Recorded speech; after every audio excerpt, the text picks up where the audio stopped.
Oi, pessoal, tudo bem? Na aula passada, nós começamos um capítulo novo que se chama O Pensamento Racional, que é o primeiro capítulo do terceiro bimestre. Esse capítulo, ele é bem longo, porque nós vamos ver várias questões a respeito de maneiras de pensar e sobre o que é ser racional, o que é o pensamento racional. No ponto de partida, eu enviei para vocês um texto sobre como a nossa consciência das nossas limitações foi um fator determinante para a nossa sobrevivência. Nós somos seres que nós não corremos, nós não voamos, nós não somos os mais fortes, mas nós somos capazes de ter essa consciência, essa capacidade de perceber, de vivenciar, de aprender. E com isso a gente conseguiu construir técnicas, tecnologias, coisas, roupa para nos aquecer, formas de casas também para nos proteger, formas de nos locomover rápido, enfim, a nossa racionalidade, o nosso racional nos permitiu sobreviver. Então, isso foi o que nós vimos na semana passada no ponto de partida. Inclusive, nós vimos um pouquinho sobre a visão do Aristóteles, quando ele fala sobre o uso da razão. Essa semana, nós vamos ver um pouquinho sobre a divisão que o Kant faz sobre as formas de pensamento. O Kant, ele foi um filósofo do século XVIII e ele tinha uma ideia de que nem todo pensamento precisa necessariamente ser racional, no sentido de partir da razão, de partir de algo que seja que tenha lógica, que tenha sentido. Ele dizia que existem alguns pensamentos que não são racionais, que não têm essa lógica da racionalidade. Ele dizia que todo pensamento ele vai construir uma linha narrativa, um percurso, ele vai partir de um ponto A para chegar num ponto B. Ele tem um percurso, um caminho que ele segue. Todo pensamento, ele vai ter um começo, um meio e um fim. Mas ele não necessariamente é racional. E aí ele dividiu os pensamentos em 4 tipos, em 2 grupos. O primeiro grupo tem o pensamento mítico e o pensamento mágico. E o segundo grupo tem o pensamento científico experimental e o pensamento lógico. Eu vou compartilhar com vocês a minha tela para vocês verem. Aqui. Aí. Tipos de pensamento. Então, primeiro o pensamento mítico e o pensamento mágico. O pensamento mítico, ele está relacionado a causas sobrenaturais, a seres sobrenaturais serem responsáveis pelas coisas que acontecem no mundo. Então, o pensamento mítico, como o nome diz, ele é dependente dos mitos, que são aquelas narrativas fantasiosas que buscam explicar as questões, como o mundo surgiu, porque chove, porque faz calor, porque as pessoas morrem, busca explicar isso com uma visão sobrenatural. Sobrenatural é aquilo que não tem uma explicação científica, que não tem uma comprovação, igual fantasma, por exemplo. Tem gente que fala que vê, que tem medo, mas não tem uma comprovação. Ninguém nunca conseguiu comprovar que fantasma existe. Então, um exemplo de pensamento mítico que a gente pode utilizar são as mitologias, como os deuses gregos, os deuses do Olimpo, os deuses nórdicos. Eles são seres, são vistos como deuses, eles podem ser bons, ruins, neutros, mas eles são responsáveis por tudo que acontece, pelas estações, pela pessoa se apaixonar, pela pessoa engravidar, pela pessoa casar, pela pessoa vencer ou perder na guerra, viver ou morrer. Tudo era justificado no pensamento mítico como sendo por conta de um dos deuses. O pensamento mágico, ele é bem parecido com o pensamento mítico, só que ele tem uma diferença, que é não precisa ter uma criatura, um ser que está fazendo as coisas acontecer.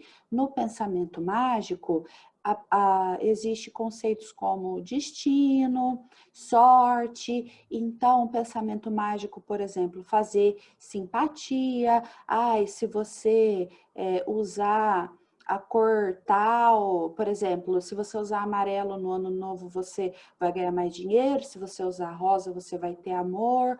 Ou tarô, você tira a carta e perguntar sobre o futuro. Ou signo, astrologia, você consultar o seu mapa astral e achar que isso vai determinar como você é, ou o seu futuro, a sua profissão, com quem você vai se casar, ou mesmo o seu horóscopo do dia, e você acreditar que o horóscopo falou que você vai receber uma carta, e então você fica esperando essa carta acontecer. Ou seja, o pensamento mágico, ele é parecido com o pensamento mítico, no sentido de que ele não se baseia em nada comprovado, em nada que tenha uma prova, mas diferente do pensamento mítico, no pensamento mítico existe um ser, existe uma criatura por trás que está fazendo tudo acontecer. E no pensamento mágico não, pode ser uma energia, pode ser o destino.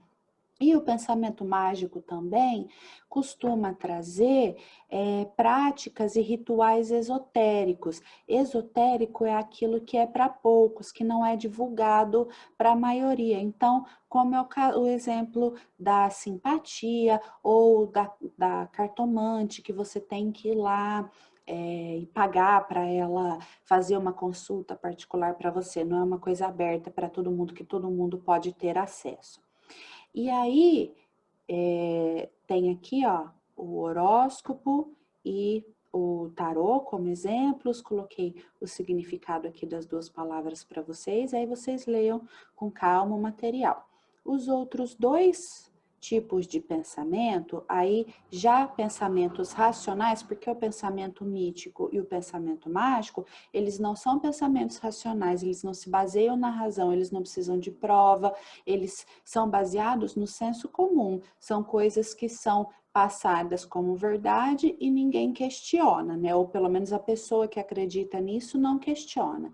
Já o pensamento científico experimental e o pensamento lógico são pensamentos racionais. O pensamento científico experimental é o pensamento que nós estudamos o bimestre passado, no segundo bimestre, baseado no método científico. Nós vimos o mundo de Bickman, estudamos sobre o método científico, observar, formular uma hipótese, testar, comprovar se o teste funcionou ou não, se a hipótese foi comprovada ou foi refutada, generalizar. Tudo isso é parte do método científico. E então o pensamento científico experimental é o pensamento baseado nesse método científico. Então, com ele, todas as ideias dele vão ter que ser testadas rigorosamente, vão ter que ser repetidas e ter o mesmo resultado.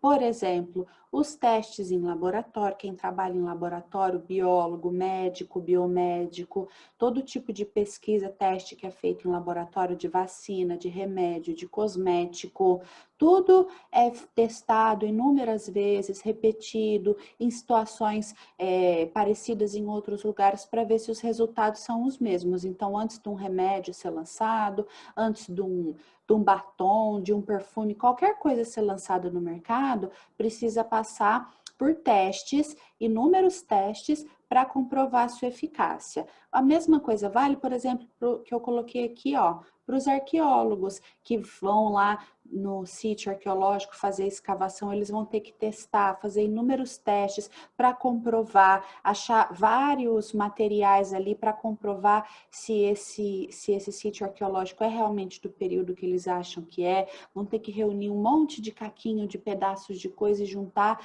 para tentar trazer cada vez mais provas para comprovar que é de uma determinada época, que é de um determinado povo. E o pensamento lógico, ele é parecido com o pensamento científico experimental, mas ele não precisa ficar testando, ficar experimentando. Ele é baseado e informações que nós consideramos corretas, que são aceitas como informações verdadeiras e válidas na nossa sociedade. Então, a gente não precisa ficar fazendo testes, porque essas informações já são colocadas como aceitas. Por exemplo, eu coloquei aqui, quando a gente estuda e quando a gente cozinha, por exemplo, segue uma receita, são 2 exemplos de quando a gente está utilizando o pensamento lógico. Por quê?